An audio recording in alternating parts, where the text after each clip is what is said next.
Hello বন্ধুরা, আজকে আমি বানিয়েছি চিড়ের পোলাও, সেটাই তোমাদের সাথে শেয়ার করছি। তো তোমরা তো বিভিন্ন রকমভাবে চিড়ের পোলাও খেয়েছো, তো আমি একটু অন্যরকমভাবে চিড়ের পোলাওটা বানিয়েছি। তোমরাও বাড়িতে ট্রাই করতে পারো, আশা করি তোমাদের ভালোই লাগবে।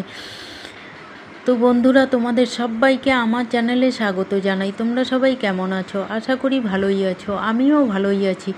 তো প্রথমে আমি কড়াইতে ঘি দিয়ে দিলাম, আর কাজুগুলোকে আমি টুকরো করে রেখেছিলাম, কাজুগুলোকে আমি হালকা করে ভেজে নিলাম। তারপর কিশমিশগুলোকে আমি জলে ভিজিয়ে রেখেছিলাম, কিশমিশগুলোকেও হালকা করে ভেজে নিলাম। চিড়ের পোলাও যেহেতু সাদা তেলে করতে হয়, কিন্তু আমার ঘরে সাদা তেল ছিল না, তাই আমি ঘির সঙ্গে সর্ষের তেল ব্যবহার করেছি। তারপর আমি ফোড়নে গোটা গরম মশলা, শুকনো লঙ্কা আর তেজপাতা দিয়ে দিয়েছি।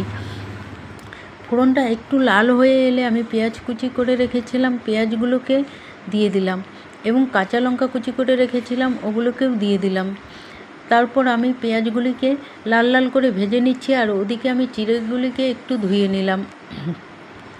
চিড়েগুলোকে ধুয়ে নেওয়ার পর আমি ওদিকে আমার পেঁয়াজ ভাজা হয়ে গেছে, পেঁয়াজগুলো লাল লাল হয়ে গেছে, আর চিড়েগুলো ঢেলে দিয়েছি। তারপর একটু নেড়ে চেড়ে নিলাম, এগুলোকে কিছুক্ষণ সময় নেড়ে চেড়ে নিলাম। তারপরে পরিমাণ মতো নুন, হলুদ আর চিনি দিয়ে দিয়েছি, দিয়ে কিছুক্ষণ সময় আরও নেড়ে চেড়ে নিলাম। কিছুক্ষণ সময় নেড়ে চেড়ে নেওয়ার পর এর মধ্যে আমি যে কাজু আর কিশমিশগুলো ভেজে রেখেছি ওগুলো দিয়ে দিয়েছি। তারপর আরও কিছুক্ষণ সময় ধরে এগুলোকে ভেজে নিয়েছি।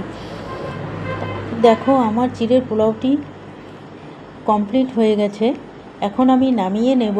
তো আমার রান্নাটি তোমাদের কেমন লাগলো? যদি ভালো লাগে লাইক, কমেন্ট, শেয়ার এবং আমার চ্যানেলটিকে সাবস্ক্রাইব করে আমার চ্যানেলের পাশে থেকো। টাটা।